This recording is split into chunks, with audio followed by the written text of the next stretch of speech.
Lewis here with Status Coup. We are in East Palestine. I'm joined right now by Linda Murphy. I've been excited to chat with Linda. I've heard about Linda. I've seen Linda in videos from some of these town halls and whatnot, but we've never actually met in person. So first off, thank you for taking the time to meet with us. Yeah, I'm excited to chat with you. Me too. So I guess just to get things started, if you want to introduce yourself to folks a little bit and kind of explain, how this has been for you, especially as we're now 6 months out. What you're still dealing with and what folks are still dealing with here in East Palestine at this point. So we're 2.8 miles away from the derailment. We're southwest.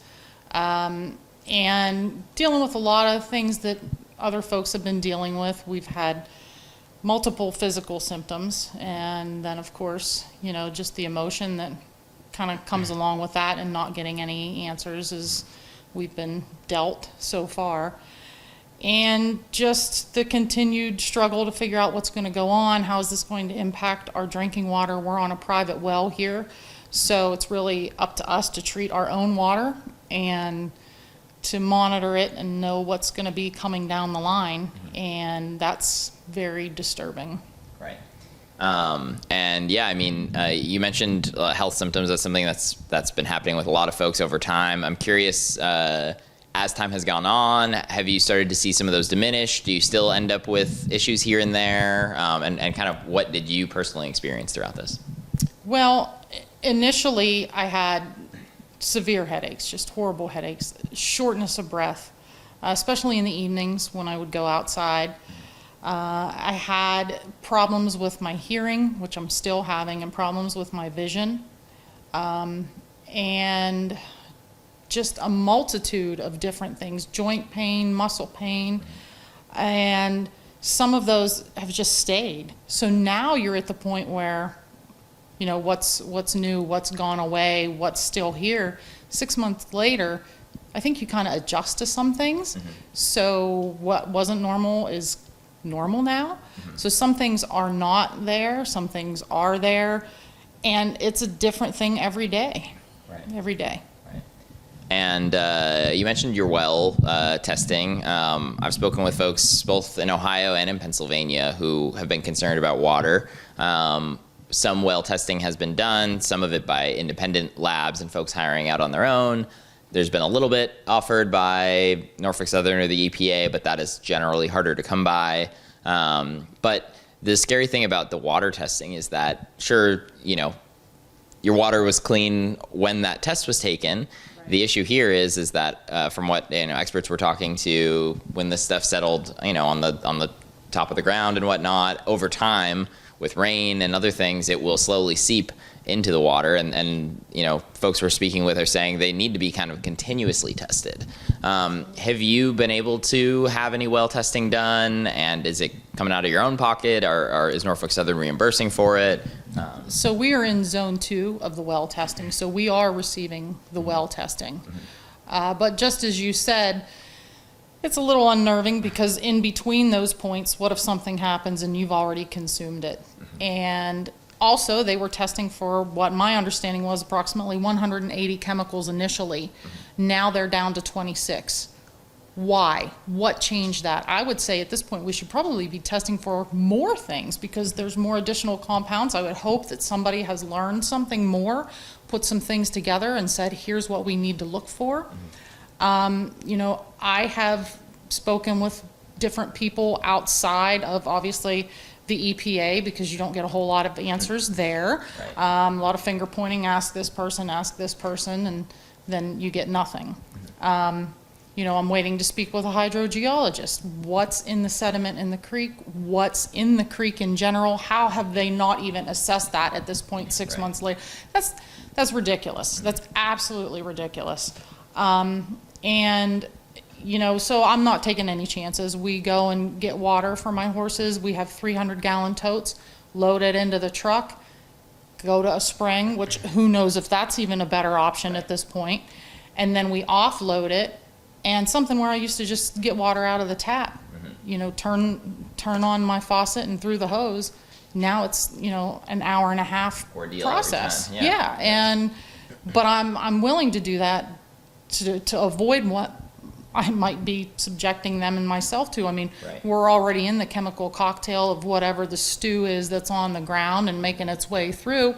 And I just don't understand how any of this was even possible or a concern when there was never anything in the air, Right. never anything at any point. It's lunacy, and it just doesn't make any sense. And So- the EPA, I mean, still today kind of stands by that. Even just, I've written a couple stories on this in the last couple of weeks, but it was about 2.5 weeks ago. I asked them, hey, you know, this residential air testing that you did back in February, we've kind of outlined a couple times how insufficient that was. And it's not just like me as some random person necessarily doing it. It's, you know, university professors, it's former EPA officials, it's current EPA officials in some case, when we've got Mark Durno, who on video at a public event said that in the case of butyl acrylate, the testing wasn't sufficient for air testing. And then, you know, when the EPA replies to those emails, they say, actually, we disagree with the assessment of all of these people, including one of our own officials, that air testing was fine. And then they wonder why folks are questioning the EPA, have a mistrust of the EPA. You mentioned the creeks as well. I was out in Leslie Run yesterday with another resident who lives over in Darlington, Pennsylvania. And you flip over some of those bigger rocks in there, and we had very clear rainbow sheen coming up. Similar to, you know, maybe not as prevalent and as easy to stir up as it was back in February and March when we were here, but just as bad looking. I mean, and it's still there. And where's the plan? Yeah. There isn't one. It's clinging on to the sediment, and what is that? And how does that travel from the sediment into the ground, into the groundwater? And, you know, I'm outside of town. The people in town, what are they dealing with? I mean, what they have done to our community, to our town, I liken it very much to like an abused spouse. And what they're doing is, well, we'll give some money and we'll put it where we feel we would like it to go. So, yeah, maybe I choked you last night and you got some bruises on your neck, or, you know, maybe we strained a muscle or broke a vertebrae there in our little brawl, honey. But I bought you a really pretty necklace. Doesn't that look nice? So everybody on the outside sees the beautiful necklace, but the damage is still there, and that doesn't fix anything. Just because you want to buy a necklace to make yourself feel better isn't fixing the problem. And where do you go to get help? So let's say your abuser is a police officer. Where are you going to go to get help? Who's going to believe you? So that's kind of where we are, because we're turning to these agencies and we're turning to the wrongdoer to get the help, and we're not getting it. But that wrongdoer is putting out all kind of articles. Look at the millions that I have spent. Well, how is that helping? And where you're putting it where you want to put it to glorify yourself, not actually to fix this problem or even give accountability and acknowledgement. I know that Alan says that he's making it right, but his definition of right, I think, and the definition of right that we're looking for are very different, very different. No, absolutely. I mean, you're putting lipstick on a pig, essentially. You've got a town with folks still experiencing health symptoms, folks still relocated in some places, some folks who want to be relocated who aren't able to be relocated in some cases. And instead of making sure the material needs of some of these residents are met, we're talking about spending millions on upgrading the city park. And I'm not saying that, like, you know, maybe Norfolk Southern should also be helping upgrade some other parts of town. That's okay. But let's make sure that the basic needs and major health concerns of folks who live in town are taken care of first. You brought up the fact that, you know, for relocation assistance, for reimbursement or anything right now, folks are still needing to go to Norfolk Southern to get that with the assistance center. That's something that's kind of shocked me from the beginning. The fact that there's not some sort of intermediary, whether it be, you know, frankly, the government hasn't done much help in this case anyway. They've done plenty wrong here, but it seems like that would be a place where it's okay, like, let's turn your receipts into whether it be the state or whoever it may be, and the state makes sure that you get your reimbursement, no money, no questions asked or whatever, and they get it back from Norfolk Southern, so that you know, folks like you are not stuck going to Norfolk Southern. And in many cases, you know, I've heard dozens of stories now of residents feeling like feeling guilty for going to the Norfolk Southern Assistance Center. You know, the comments being made that the gravy train is leaving soon while they're in there, and that these people are begging for help when it's not their fault that this happened. Again, you said it. I mean, Norfolk Southern are the ones who caused this. It's you know, you hear stories of people groveling and being denied things, and some of it is very basic. Some of it is very basic, and you know, I've worked with an organization who was interested in donating water, and they contacted the Negley Fire Hall to donate water, and they told them they're not taking water to donate because everything is fine. I mean, okay, what about take precaution? Now it's fine. How can it be fine? Why did you stop testing for chemicals? What's still in the creek? What's going on here? And I think what people unfortunately are missing is we're getting the answers. They're just not the answers we want to hear. If you ask somebody a question multiple times and they are omissive, deceitful, or don't answer at all, you're getting the answer. It's just not what we want to hear. We want accountability, we want facts, we want information, and we have to realize you just might not get it. You might need to make the individual decision that is best for you, and unfortunately, there's a lot of people who aren't in the situation to make that if it means moving or leaving or, you know, starting your life over again. There are people who are not financially or emotionally wanting to do that, and pre-February 3rd, it might have never even entered your mind. And the stuff that we have to be concerned about now in our own home, where you felt safe and comfortable after a long day, where you come and you exhale and you just sit and you're like, oh my gosh, today was terrible. Now you're just like, okay, well, maybe this isn't a safe place to be. I mean, we still have smells here. We smell them, and we've reported it. Nothing gets done. Where's that coming from? Is it due to the underground mines? Is it coming up from the ground? I mean, to me, it seems like it's permeating up out of the ground.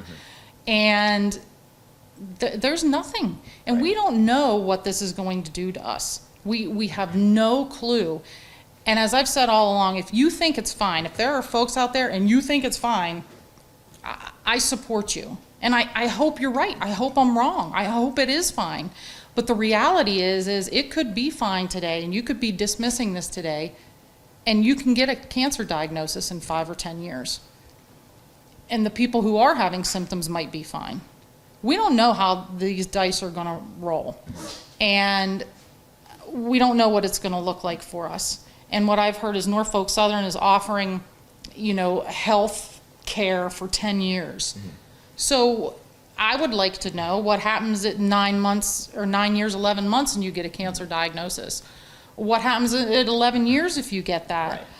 There's just, it's just so open-ended. And you know, this is something too that I found this, and I just have to share this, that in 1889, the Interstate Commerce Commission showed, and obviously we're going way back in time here, 22,000 railroad workers were killed or injured in 1889.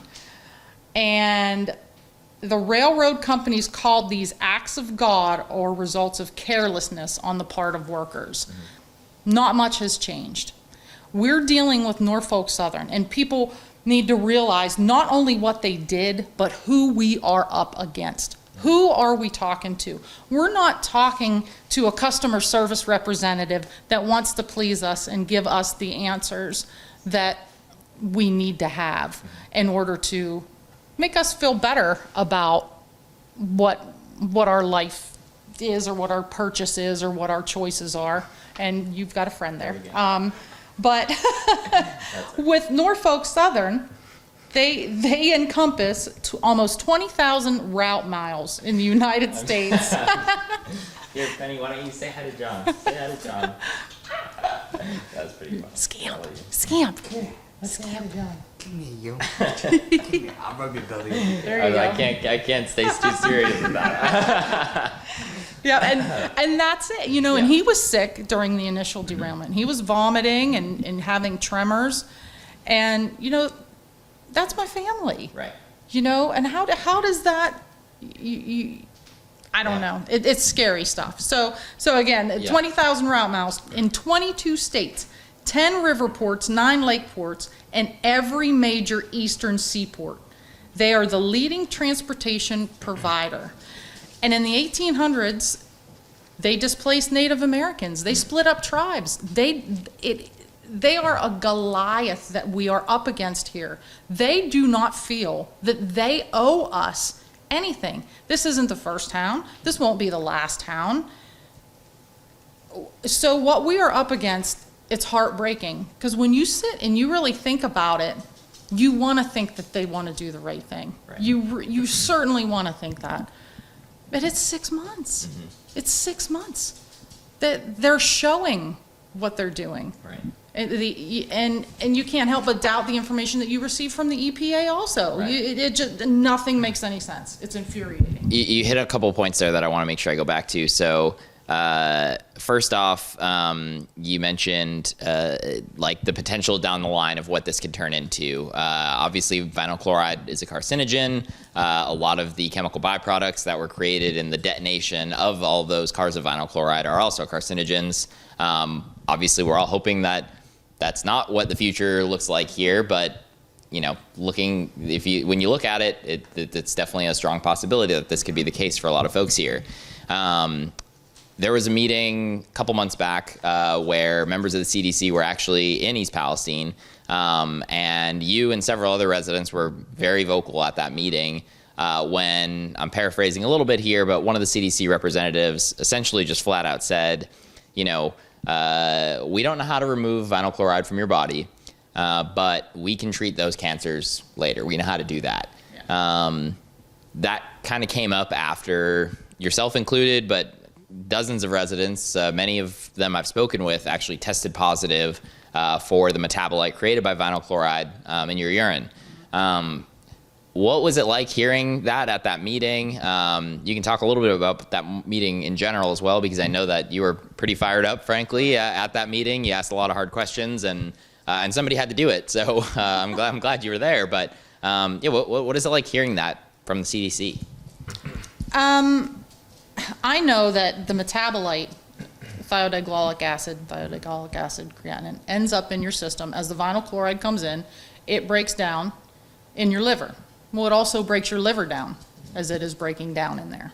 That's how it works. That's what it does. It's not just the vinyl chloride. We've been exposed to multiple carcinogens.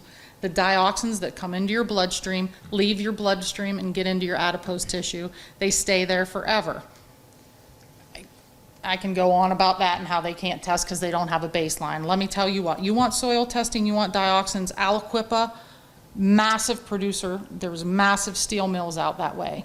Midland, massive steel mills out that way. Pittsburgh, go get some soil samples there. You'll find the mother lode of dioxins. So don't tell me you don't have a baseline. But anyway, so back to the CDC. I actually, even though it's hard to hear, I appreciated his honesty, because what we're dealing with, it is bad. And people need to realize you may not get what you want, and there is no silver lining. This is just something that it is wait and see. And you either wait and see, or you leave and wait and see. You wait and see here, or you wait and see somewhere else. So it was an honest reply that he had, and I respect that. I 100% respect that. But the problem is, I feel that what we're being given in town, because I've met with toxicologists from the Ohio State Health Department. He was trained with chemical warfare, all these other things. He couldn't tell me what it meant. He refused to give me any information. That to me is, it's cruel. It's just absolutely cruel. If I'm going to die in 2 years or get cancer in 2 years, I mean, I don't know. You could get hit. You can get hit by a train. Right.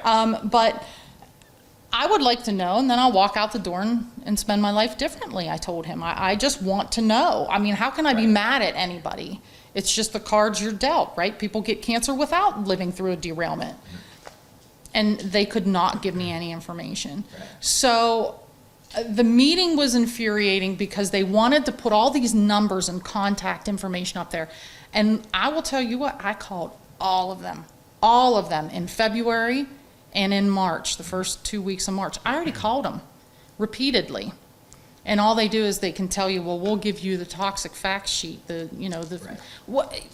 okay, what does that mean? We need some answers, we need some help, we need some guidance, and we're not getting it. And a lot of the doctors around here, they don't know how to handle this. And that's not even really the doctor's fault or anything. Nobody's prepared for essentially a chemical bomb. It was what they created to go off in a small town. That's not normal, and it shouldn't be normal. And we hope that it does not become normal. You also touched on earlier some of the, we'll call it lack of transparency surrounding all of these things. They're lowering the number of chemicals they're testing for. Why? We don't know, among other things.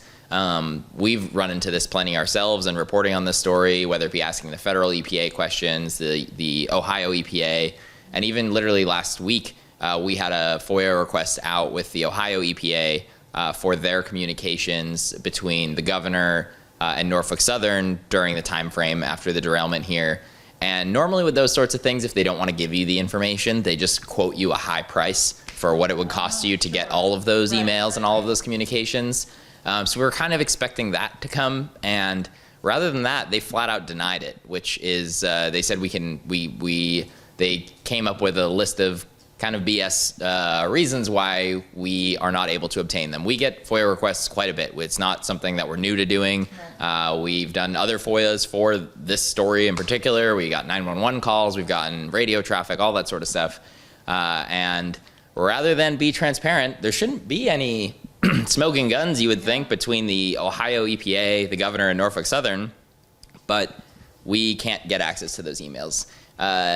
You mentioned it earlier too, why do we need to test for these chemicals at all if it's been fine and dandy since 3 days afterwards? Because that is the line that the federal EPA and others have said, yep, it's totally safe to be here. We had Governor DeWine drinking the water in town, How many CDC members got sick and had to go home? They get sick, they get to leave and get better. We stay here and get sicker. Exactly. That was something that they attempted to kind of hush, and then it came out and made its way. Right. And, if you don't acknowledge something, it's just like having a conversation with anyone else. If they are not transparent, if they're contradictory, if they're evasive, if they're elusive, that just means they're dishonest. And how many times does that person have to be dishonest with you before you're just like, you know what, okay, I'm done. Right. I'm done. But people can't say I'm done because we want to know what we're up against. Right. We want to know what fight we have to fight, and we want to know what is best to do for ourselves, our families. And how do you make that decision? Especially, my daughter is 19, and there's other people with children that age and smaller children who are all different ages, family members who are elderly that are in the same household, and we're responsible for making the best choice for those people in our care. And that's, just like my animals, they count on me. And how do you sleep at night knowing you might be subjecting them to that? But we don't know if we are because we can't get the damn answers. Right. It makes no sense to me that derailment that happened initially and the burn of the multitude of chemicals there, we don't know what released that night. Then the vinyl chloride, we know exactly what that was, right? So then we release that in the air with other compounds that may still be lingering on the soil, in the air, in the water. Not to mention the foam that was sprayed on the fire and then water sprayed on that, and then that goes into the drainage system. We don't know what we're facing. Everybody wants to know. How do you make an educated decision? And that's what I was battling to do all along, was just to get enough information to educate myself to know. And if you deny somebody information, that is your answer, people. You're getting the answer. These are not good chemicals. They're carcinogens. They are bad short term. They're worse long term. And they change your DNA. They break strands of DNA. You cannot fix that. You can't repair that. And the longer we stay, the worse it gets. You would think Norfolk would just say, if you want to go, I will buy you out. Right. That's going to be down the road, some sort of something. Right. And who knows what that's going to be, what kind of promise that is. Which is also frankly ridiculous because like they'd save themselves a lot of time and trouble if they just started doing that now. You know what I mean? I'm sure all of these people, you know, who are rightfully raising their voices about this would be, you know, it's like, okay, this happened. If you're going to buy me out and help me get relocated to another place, I mean, at that point, you're going to probably not be super loud about this anymore and try to get the message out, because that is as close to some sort of justice, I would imagine, and correct me if you feel differently, but that would be as close to some sort of justice as you can kind of get from this is, okay, I don't feel comfortable in my home anymore after your company messed up. Your company made the decision to explode this stuff when we learned that that probably didn't need to happen after the NTSB hearing. But and why weren't they consulted? Why wasn't the chemical company? And that was something I asked initially too. Where are the people? Where is the chemical company? Right.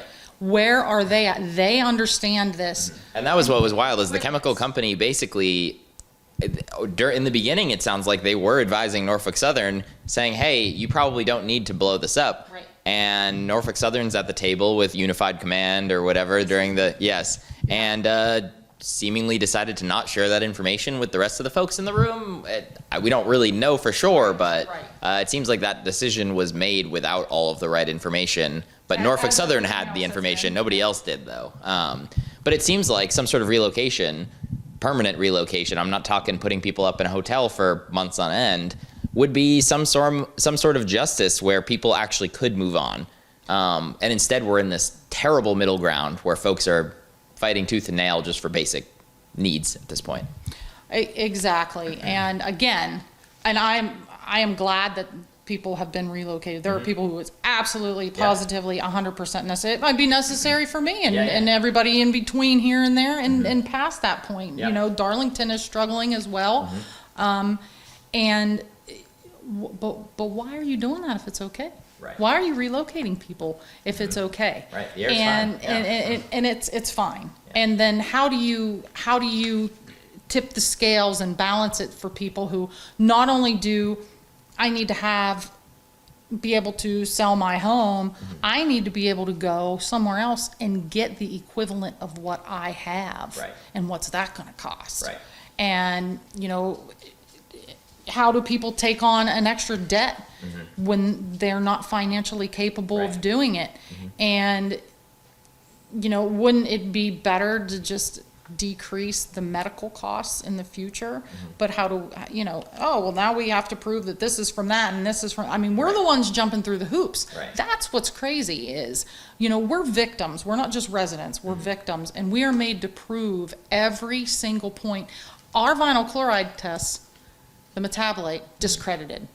It could be this, that, or the other. However, it could not be the vinyl chloride that you released. Absolutely, positively not. But you know what? I mean, your tests, it's like the doves brought them down and a rainbow and then a unicorn came out and it's, whoa, everything is good and it's accurate. Don't doubt our testing. It is accurate. And they have started off on the wrong foot. They have lost faith from a lot of the people who have concerns. People, again, if you don't have concerns, you're not watching this. And I'm happy for you, and I'm glad you don't have any. But for those of us that do, I think that we just need to take a few minutes and sit quietly and look up to this point and say, we've gotten the answer. You're getting the answer. It's like somebody telling you to F off, and then you coming back and thinking they're going to give you a hug. It's probably going to get worse every time. Is there somebody who is going to come forward and be our hero in this? I would love to think so. I don't know who that would be. You know, like what you guys are doing is so important to shed a light on this and give us our voice to be heard, because we've been shut down. There's no more town halls. There's nothing. You know, it's just you have your individual concerns, and then maybe they'll get addressed, but not really. And I think there's so many people who have so many concerns still. And I think if you get in a forum with a group, we didn't get rowdy. Nobody threatened anybody. You know, nobody was in fear of their life when they walked out of anywhere. we're just, I mean, if this happened to anybody, you would be upset. I think it's a normal response that people are fearful and want the answers and do it in a demanding tone. Right. Just, it's easy, just have the answers. Yeah. One last kind of area I'd love to talk to you about, and you know, we talked. I mentioned DeWine a little bit earlier. You know, drinking the water, saying everything's okay. Way back in that was during February. I asked him a couple questions myself during that time frame. He lied to my face, telling people to go to the clinic when that first opened in town, and how much good that did. But kind of far too little too late, he eventually, over a month ago at this point, wrote a letter asking for a disaster declaration to the Biden administration. First off, issue with the letter was DeWine said that there are no unmet needs in East Palestine. I've been asking a lot of folks this. Are there currently any unmet needs in East Palestine? Oh, yeah, and there's no pathways either. Ask the EPA. There's no pathways for contamination. Right. I think there are plenty of unmet needs, and I would like to clarify my statement too about us getting the answer. It doesn't mean that we need to sit back and not keep pushing for answers. I don't mean that at all, and I'm not trying to discourage anybody, so I want to clarify that. But yeah, there's unmet need. I mean, my goodness. I mean, Yep. And that's clear. And I mean, obviously everybody that I'm speaking with is saying that. So that was issue number one with that letter. Because technically for any administration to be able to do the disaster declaration, there needs to be unmet needs. That's not an excuse for the Biden administration though, which has done essentially nothing as far as responding to this disaster. They've definitely seen the request from Governor DeWine. They've also received a letter from Senator Sherrod Brown. I heard rumors that Senator J.D. Vance was in town yesterday, potentially as well. I'm sure both of their offices are reaching out to the president's office to do something. What is your reaction to it getting to the president's desk over a month ago and still not having a disaster declaration? Well, I just put my notes down, but if we go back to the 1800s when the railroad started construction, and we're on the East Coast, we're on the West Coast, we're bringing them together, that was a huge deal, and there was so much, well, you know, it was line my pocket, we'll make this happen, we'll make that happen, and they have been penetrating little nooks and crannies of our government for years and years. That's the way it is. Right. Why Biden will not acknowledge it? It's been 6 months. He didn't, he wouldn't. I don't know why anybody would think he would. I'm surprised he even knows where he is half the time. But I mean, anybody who I feel at Walmart, I've compelled to put your shopping cart back for you because you might get worn out on the walk to return it. He doesn't need to be running this country. Sorry, that's my political view. Nothing against the elderly, but this guy, no. So I don't know, even if he came, what would he have done? I mean, it would have been all just a soapbox show for him. That's all.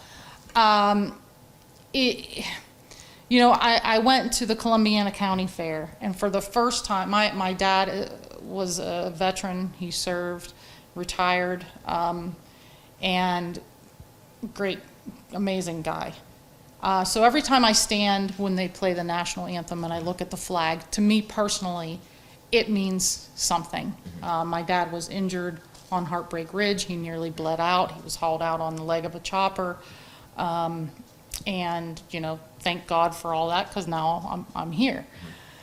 But I looked at that flag and I just thought, the first time in my life that it didn't mean what it used to mean to me. What a shame that we can't take care of our own people. We're Americans. I pay taxes. If I don't pay my taxes, you come and take my property. Right. Maybe we should identify as the Ukraine, and then we'll get some help. Norfolk has the money. They have the means. The government has the power. Together, this should be happening.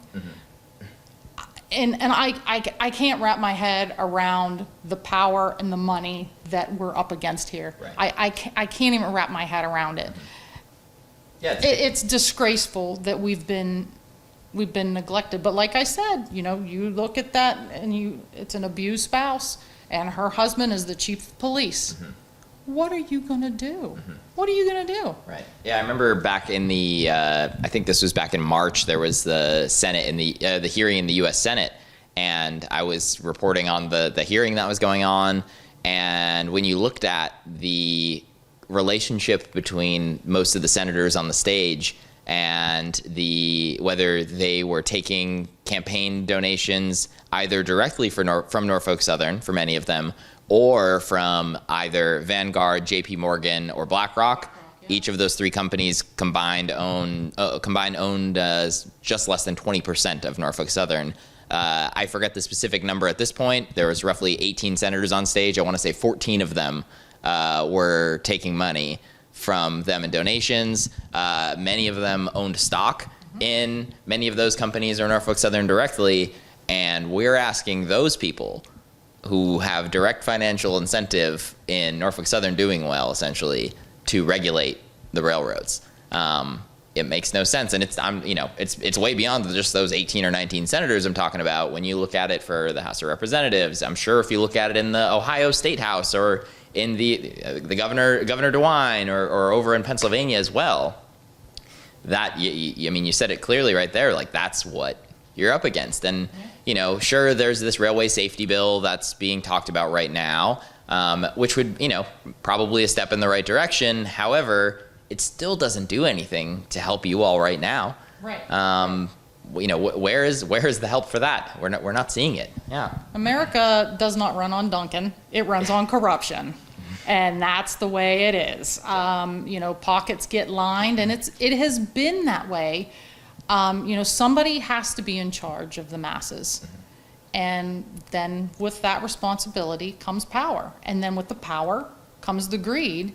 And then with the financial means comes means to make things happen. So it's just the way it is. It's what makes this country what it is. I would like to think that people would do the right thing. I just don't feel that people think that we're suffering enough. I don't think that people feel that this is real. I think the town is so divided because there are people who are absolutely fine right next to someone else who is not. That there's just such a vast variation going on that it makes it difficult for people to pinpoint, okay, we've got a problem. And then with most media, there's the sensationalism. Right. We need this, we need the fireball, we need that, we need that. Well, right now, you don't have this, the sidewalks lined with people in wheelchairs or a funeral procession happening every other day. Right. It's not a sexy story anymore to cover. It's not, but it might get to that again, and when it does, then the lawsuits are going to come out on TV. Hey, did you live in East Palestine during the year of 2023? If so, please call us at that. That's where we're going to be headed. I mean, and again, hope I'm wrong. Yeah. I hope I'm wrong. I hope so too. Yeah. It's after 6 months. It's definitely, it's so disheartening and it's so saddening that you just can't even look forward. Like, I can't make plans. I can't, it just, everything feels wrong. I don't know what I'm doing next. I don't know, how do you take what happened that night and then make it make sense for your everyday life when you walk outside and I love being outside, and then you just get a massive whiff of these chemicals, and then why am I having this? Where is this coming from? There's no answers, and then you get a headache, and then you get nauseated, or you get short of breath, or then you get blurred vision. It's there and it's happening, but you're made to feel like, well, that's just, you're feeling that because if you hear somebody else, well, then you have a sympathetic response where it's like, oh, you know what? Yeah, maybe my throat's a little sore too. You come to think of it. Okay, well, maybe I have a little cancer too. Like, that's not the way this works. And to talk about the CDC, when they said about the cancer, we can treat it. That's if it gets caught. Right. And what they're telling people now is, don't even worry about it. Right. You don't need to Don't get worry testing about done. You don't need to, yeah. And who wants to pay another copay when you go to the doctor and they tell you, you're not going to keep going and going deeper into debt and keep getting those medical bills and not getting any answers. So what's the chance you never even get diagnosed until it's too late? That's what they're creating here. And yeah, they put the clinic in town, but no, I don't think anybody's versed on how to handle this, because we don't know what we're dealing with. And it's a new normal that what do you do? Right. How do you process it, and how do you think like you did before when you've been exposed to this stuff? Yeah. Well, Linda, I really appreciate you taking the time. If there's anything else you definitely want to share, feel free right now. I'll give you the opportunity. Otherwise, I really appreciate you taking the time to chat with me. Yeah, well, thank you guys. I really appreciate you guys continuing to shed a light on this, even though it is not, all that buzz anymore, because it's still here. It's something is happening. And, you've seen the chemicals. They're still here. Right. And we're still here. Yep. So, I think things are yet to come for... I don't even know if anything's yet to come. Is there an answer, or is there a bombshell that's going to be dropped? I don't think anything would surprise me at this point. Yeah, but I'll agree with the sentiment that you were saying before, that, if a company like Norfolk Southern can get away with this happening now, with the slap on the wrist essentially that they've had at this point, and the government agencies can also be complicit in not holding Norfolk Southern to a way higher standard if they're going to be the ones responsible for taking care of folks after the fact. If they can get away with all of this right now, it's going to be that much easier for the next company the next time around for something like this to just continue and happen to other folks. I share the similar sentiment of, like, you think that these agencies are supposed to come in and be the experts and they're on your side and they're going to help you, and this whole ordeal has really just proven how that is unfortunately not the case. Linda, thank you so much. I really appreciate it. Absolutely. Thanks. Thank you. Thanks. Thank you.